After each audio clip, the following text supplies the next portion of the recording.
What's going on YouTube? It's your boy Vince, and today we are back with another reaction. Today we're going to react to a fake police officer realize he's been arrested. I don't know how you realize you've been arrested, because as soon as them cuffs slap on your wrist, you know, buddy, your wrist hurt, they sting. But anyway, we finna see what's going on with it. Let's go, let's go.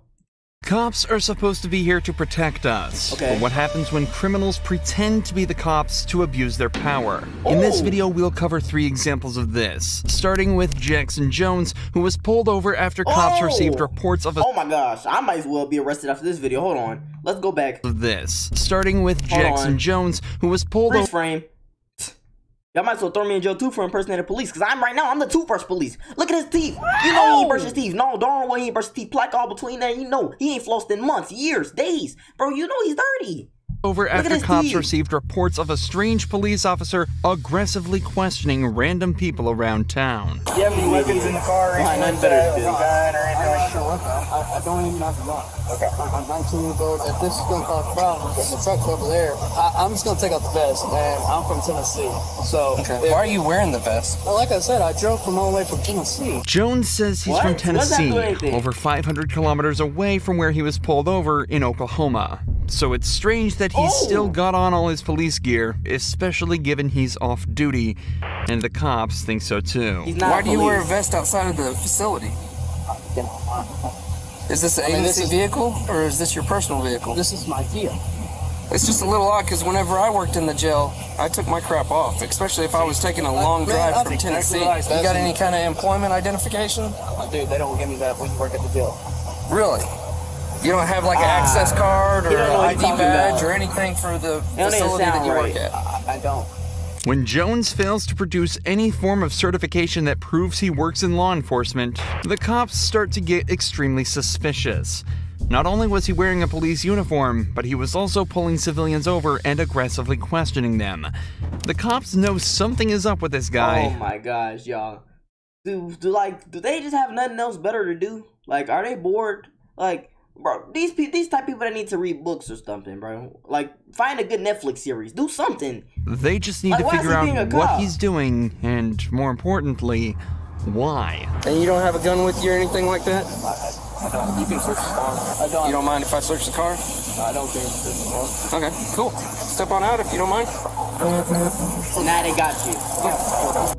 Face the vehicle, I'll just check you make sure you don't have any guns or nothing. As Jones steps out of the car, we can see that he is in full police uniform, complete with handcuffs. Even if Jones was a jail worker in Tennessee, as he claims, he doesn't have jurisdiction to arrest people in public. So he wouldn't need handcuffs. All the signs point to something being seriously wrong here. So, yeah, he's crazy. Given he's been granted permission by Jones, the officer decides to conduct a full search of the vehicle. We'll just check everything out. If everything's good, then we'll go on.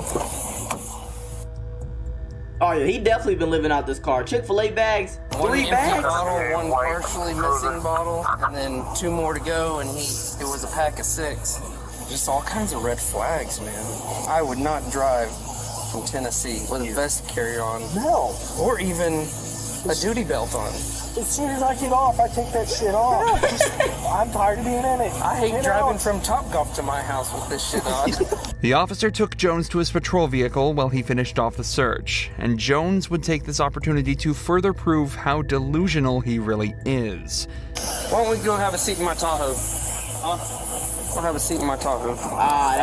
He knows it's over with. Asking whether he can sit in the front seat seems to prove that he fully believes these cops are nothing but his friends and co-workers, backed up by the fact that he's wearing a thin blue line hoodie, a sort of cop pride symbol that shows how connected Jones feels to his position in law enforcement. I've never knew that. But then the officers ask to talk to his supervisor, something that would easily confirm whether or not Jones is who he says he is.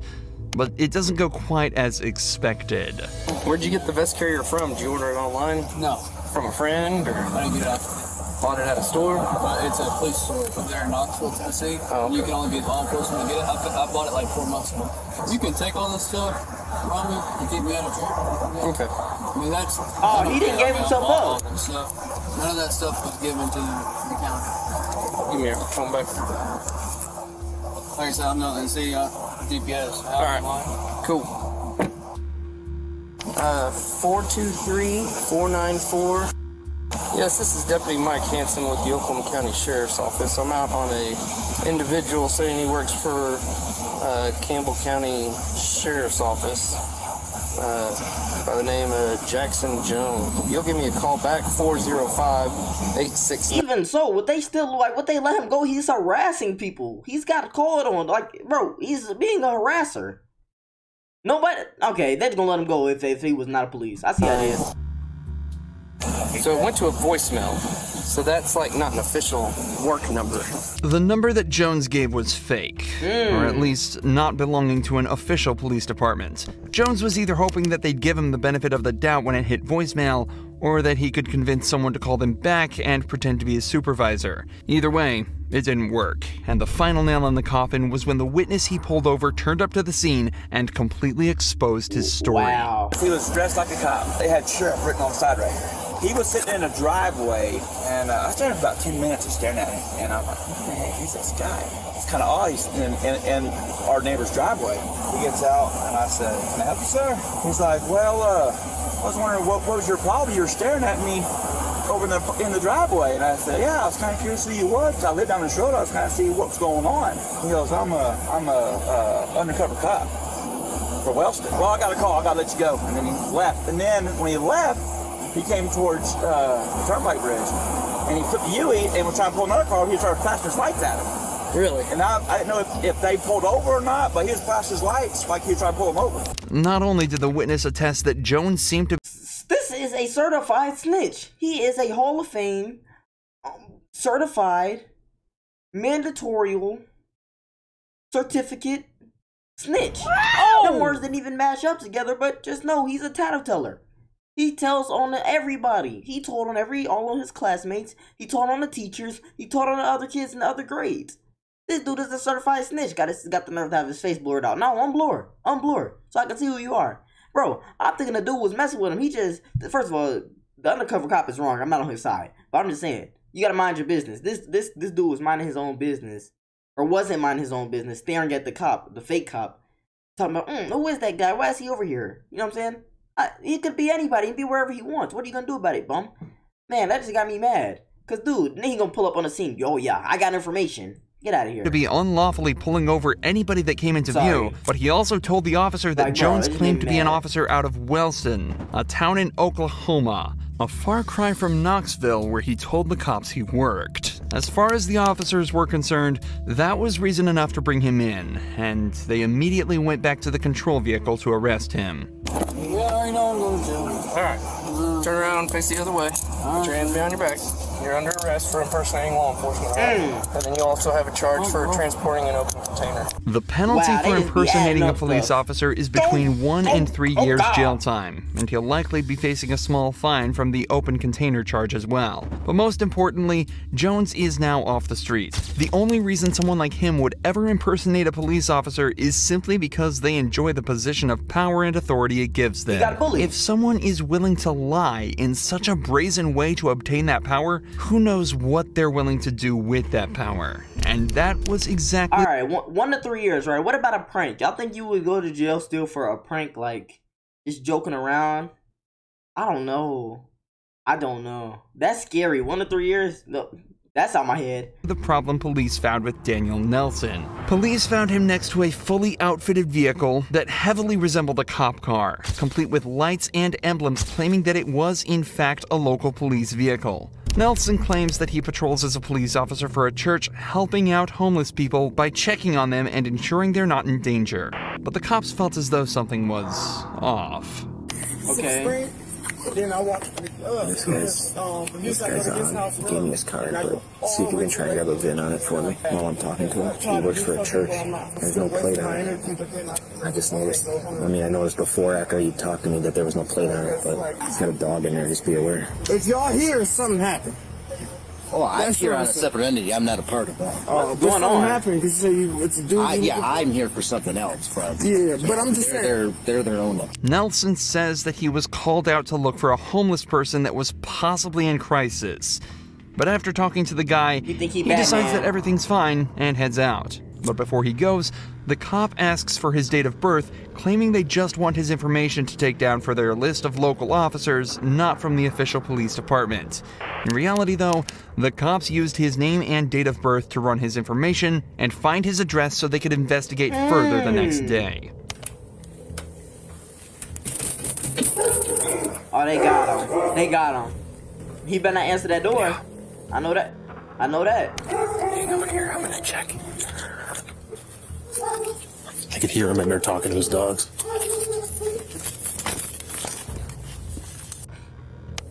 Yeah, I would never go that far, though. Despite the fact that nobody answered the door, the fake police car was outside the house, the dogs were home, and they could hear him inside talking to the dogs. Above all that, it was 6 in the morning. The cops were almost 100% certain Nelson was inside, but refused to answer to the cops. However, the police definitely didn't expect what happened next. Later that day, Nelson turned himself in at the police station. Oh, 1 to 3 years, Nelson. No, 1 to 3. You decide to answer questions now without a lawyer present. You have the right to stop the question. Don't say nothing, Nelson. At any time you wish, and the right to ask for it. Have a lawyer at any time you wish, including during the questioning. Do you understand each of these rights? Yeah. Say yes. Yes. What followed was a 20-minute interrogation where Nelson seemed completely delusional. At no point did he ever seem to accept that what he was doing was against the law, and whenever he was met with an issue, he responded by saying he was a man of God and working in his name. Never once in 10 years have I associated myself with being a police officer. It's never changed. Never. I'm just telling you, our witness says you did it at least twice. Twice? You identified yourself as a police officer twice. While you were talking to him, he said you identified yourself, and that's the only reason he stopped to speak with you. So at this point, he said he felt it was odd that you would stop him while walking. It's 3 o'clock in the morning. Right, but why would you stop to talk to somebody at 3 in the morning? Because he matched the description of somebody I was meeting. Backpack, same very thing I told you. Yeah, you told me it was a white subject that was your... See that with this hoodie on? I've never once in my entire career of doing this for a decade, devoted to God, have ever made that statement. Okay. So what is this? What is the story he? Nelson. I'm confused. Is he a vigilante or something? Like, what is he? Somebody explain. Is this wannabe Batman, bro? Oh, Gotham. Like, bro, what is he doing?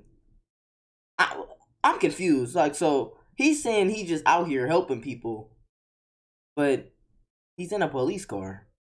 I think that's weird. Maintained throughout the entire interrogation that he's worked for God and the church, and he's just there to help people. But obviously, with the witness statement and patrol vehicle rigged with sirens and lights, the police weren't believing a word. But that raises a different question. If Nelson wasn't out there trying to protect these people at 3 a.m., what was he doing talking to them? It's probably for the best that he'll be spending at least a year behind bars in the Wisconsin State Prison. These last two suspects have been so caught up in their fantasies that they impersonated officers with absolutely no prior experience they as start one. to believe their But the lies. case is different for Jaredson Mackey, a man that had been fired from the force but took matters into his own hands. Wait, didn't we see this one? Oh, so this continues. So y'all, we reacted to this, right? We reacted to this. I don't know when it was. It might have been a couple weeks ago, right? We reacted to this. Nothing really happened. So I think he gonna break it down and tell us the story, because all I know is they got his ID. He was supposed to be like some type of, not cop, but like some type of worker, like escort or something. I don't know what it was, but it was something. He got license and everything, though. He had his own private I'm Officer Park with the Ackworth Police Department. How are you? The only reason why I'm pulling you over, I guess y'all were, well, that's my chief of police right there. He saw y'all go around traffic. He was trying to figure out who y'all are with or what was going on. The cops had seen Mackey flash his lights and go around traffic, something that real cops aren't allowed to do. Let alone, we not finna act like they don't do it. We not finna act like they don't do it, because it didn't happen to me. It may be at a red light, bro. I don't know if they be late or what, but it's ignorant. You know what I'm saying? You be at a red light, everybody waiting at a red light, ready to get past, because they know we all late for work, bro. We all late. So we at the red light, bro. All you hear is woo-hoo, woo-hoo. You know what I'm saying? They go around, right? As soon as they get past that red light, lights off. You know what I'm saying? It's ignorant. Those in suspicious-looking vehicles that aren't even registered with the police force. They do that all the time. I'm off-duty hero operator. Oh, off-duty hero operator? How you doing, Chief? Hey. I'm off-duty operator. I just was working off. Pretty illegal. That's my ID. Okay, gosh. Why is the car registered to an individual? That's mine. This is my company. So what are you doing with all these red lights? Sorry? Why all this emergency lights? And did I see you using emergency lights to pull out into traffic on Lake Eckworth Drive? Oh, no, because I couldn't get through, Chief. You notice? That's a standstill. So I flashed the lights so people could see me that I was trying to get in the line. Who do you work for? This is my company. I'm an off-roading hero operator. This is my company. So you look like me, you're impersonating a police officer. Oh, no, sir. I'm not impersonating, sir. Mackey claims that he's an off-duty hero or highway emergency response operator whose job is to clear the roads and ensure normal traffic flow is restored around accidents. Okay. However, his vehicle should be registered to the Georgia Department of Transportation instead of himself, so red flags are immediately raised to the police chief, especially when he hears that he was weaving through traffic while off duty. ID on you? Yes, sir. We look in the front. I don't even move. I'm not gonna lie. I don't move out the way for the red and white lights. Like, are we supposed to do that? I only move for the red and blue. The red and white ones, I do not move. Like I know exactly what trucks they're talking about. I do not move for them. Am I supposed to? Somebody let me know.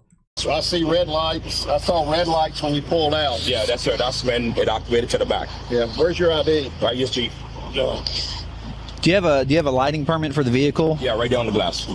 Okay. Thank you, sir. You're welcome. Be right back with you, okay? There's your ID back. Thank you. Look, given with all the lighting permit and stuff that I'm seeing, I'm just going to assume everything's properly permitted and stuff for the vehicle. It is, sir. That said, with what my chief's observation, you know, the use of those are for strictly business purposes. You can't be using it to pull in the traffic, okay? Yes, sir. So I am going to issue a citation for unlawful operation for emergency vehicle, okay? I want to verify your employment, and I'm probably going to have CID look into this, to be honest with you, to see what you're doing. I know, Chief. I don't feel good. Chief, Chief, I can show you my LLC. I can show you my LLC right now. I'll let them handle it. Mackey was given a citation for unlawful operation of an emergency vehicle and let go for the time being. But when the officers returned back to the station and contacted the GDOT, they discovered that Mackey was a hero operator, but had been terminated from them in January 6 months earlier. He had kept his badge and permits and knew exactly what to say to the officers for them to believe that he was well within his rights to operate his vehicle. But luckily, these cops were too smart to get caught out, and Mackey was arrested for impersonating a police officer 2 days later. If you enjoy true crime videos like this, make sure 1 to 3, bro. I know he got 1 to 3, bro. Oh my gosh. 1 to 3 for playing around. You done lost your mind, bro. What is wrong with them? I don't know, bro. I don't know why they would do that. Why? Bro, it's not worth it. 1 to 3 years, bro. You got me messed up, bro. I'm telling you, it be something up here. They be crazy. But I don't know, man. Y'all let me know which of these 3 probably were the craziest. I'm not gonna lie. I'm going with the first one, bro. Y'all seen his teeth. He ain't flossed in ages. Y'all know he didn't. That's crazy flag. Red flag number 1. Red flag number 2. He don't brush. No toothpaste. Red flag number 3. I didn't see no mouthwash sensation, or I didn't see no mouthwash residue at all. He's out of there. 3 strikes, he's gone. But that's my worst one. That's who I think is the worst, most crazy. And y'all know what to do. If y'all enjoyed the video too, make sure to comment button, like button, notify button, subscribe, and all of them. Because guess what? We gone.